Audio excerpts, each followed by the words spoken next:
Welcome back to my channel ঘরোয়া রান্নাবান্না। এই গরমে শরীর ঠান্ডা রাখার জন্য আমি কয়েকটা রেসিপি নিয়ে তোমাদের কাছে চলে এসেছি। তার জন্য দেখো, প্রথমেই আমি আখের গুড়ের শরবত করা দেখাবো। আখের গুড়ের শরবত কিন্তু সবথেকে বেশি ভালো শরীর ঠান্ডা রাখার জন্য বা পেট ঠান্ডা রাখার জন্য। তার জন্য আমি এখানে 2 গ্লাস শরবত করব। তার জন্য সেই অনুযায়ী আমি গুড় নিয়েছি, বিট লবণ দিলাম, লেবুর রস দেব। লেবুর রস, বিট নুন দিয়ে তোমরা বন্ধুরা আখের গুড়ের শরবতটা করে খেয়ে দেখবে, পুরো মনে হয় আখের রস খাচ্ছ, এই রকম হয় টেস্ট। দিয়ে আমি জল দিলাম আর একটু পরিমাণ মতো, দিয়ে একটু নাড়িয়ে নেব গুড়টা যতক্ষণ না গলে আসছে। গুড়টা একটু ভিজিয়ে রাখলেই হবে 15-20 মিনিটের জন্য। দেখো, এবার আমি কিন্তু ছেঁকে নেব।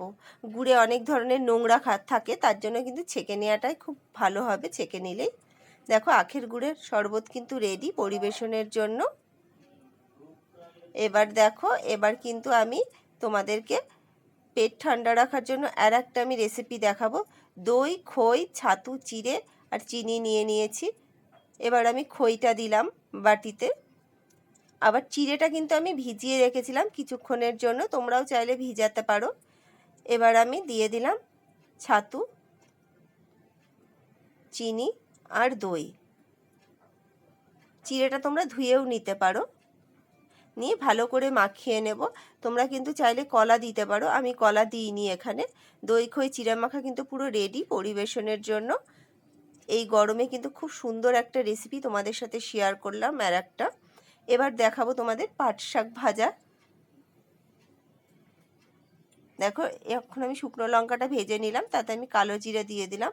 শুকনো লঙ্কাটা ভাজা হয়ে গেছে, উঠিয়ে নেব। নিয়ে পাট শাকগুলো দিয়ে দেব, দিয়ে নুন দেব, হলুদ দেব, দিয়ে ভালো করে নাড়াচাড়া করব। এই গরমে অল্প তেল মশলায় রান্না কিন্তু বন্ধুরা খেলে কিন্তু শরীরও ভালো থাকে। দেখো, ভাজা কিন্তু হয়ে গেছে পাট শাকটা। আমরা কিন্তু পাট শাক কাটি না, এটা বেছে ধুয়ে নিয়ে রান্না করি আমরা। পাট শাক কাটলে লোদ লোদ হয়ে যায়, তার জন্য আমরা পাট শাকটা কাটি না। দেখো, পাট শাক ভাজাটা কিন্তু রেডি হয়ে গেছে। এবার পাট শাকের ঝোল করা দেখাবো তোমাদেরকে, খুব সহজ পদ্ধতিতে।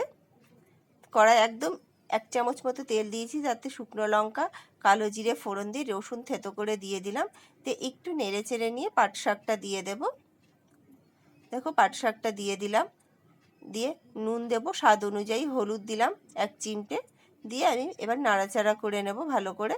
একটু নেড়ে চেড়েই কিন্তু আমি জল দিয়ে দেব। এই পাট শাকের ঝোলটা খেতেও কিন্তু খুব ভালো লাগে এই গরমের সময়। দেখো বন্ধুরা, নেড়ে চেড়ে নিয়েছি, এবার আমি জলটা দিয়ে দেব। আমি এখানে 1 কাপ মতো জল দিয়েছি। জল দিয়ে আমি ফুটতে দেব। বেশিক্ষণ সময় লাগে না পাট শাকের ঝোল করতে। দেখো, পাট শাকের ঝোলটা কিন্তু ফুটে উঠেছে। এবার আমি সামান্য একটু চিনি দিলাম, দিয়ে আরেকটু নাড়িয়ে চাড়িয়ে নিয়ে আমি কিন্তু নামিয়ে নেব। খুব ভালো হয় এই পাট শাকের ঝোলটা খেতে বন্ধুরা। দেখো, পাট শাকের ঝোলটা কিন্তু রেডি পরিবেশনের জন্য। বন্ধুরা, আমার চ্যানেলটি সাবস্ক্রাইব করে দিও প্লিজ।